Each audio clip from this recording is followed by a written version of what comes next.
Hi everyone, today we are going to go over how to choose your check form, okay? You're going to want to choose your check form before going into your Studio Designer account to print checks, okay? How you're going to do that is we're going to go from accounting, money out.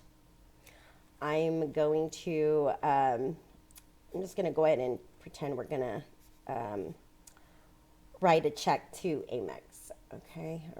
Yeah, let's just do that. Okay, so in through here, I'm going to unselect, and I'm going to just go ahead and put today's date. Oh, actually, let me do it like this. I'm not going to put the check number because I'm going to print. I'm going to change that to print instead of manuals because manual, we're just going to be recording it. Okay, and I'm going to save and close. When I do that, you'll see that the red print checks tab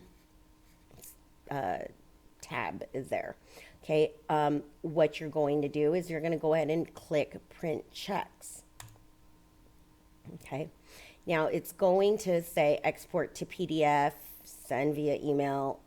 You can isolate things here. But what I'm going to do is you're going to select a check format.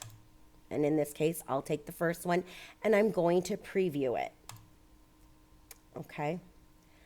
And I'm going to preview this until I get the check form that I want.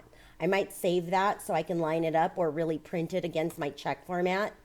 Okay. So you're just going to go ahead and pick these out. Okay. There's a ton of them and it is just based, on what your check template looks like. They have them where the stub is on the top and the check is in the middle and, all these different ones. So you're just going to want to find the right one. Okay. I do have a cheat and I have a PDF that has a download of all the check forms. If you'd like that, let me know in the comments, or you can email info@mareevuitton.com and I'd be happy to send that over. Thank you.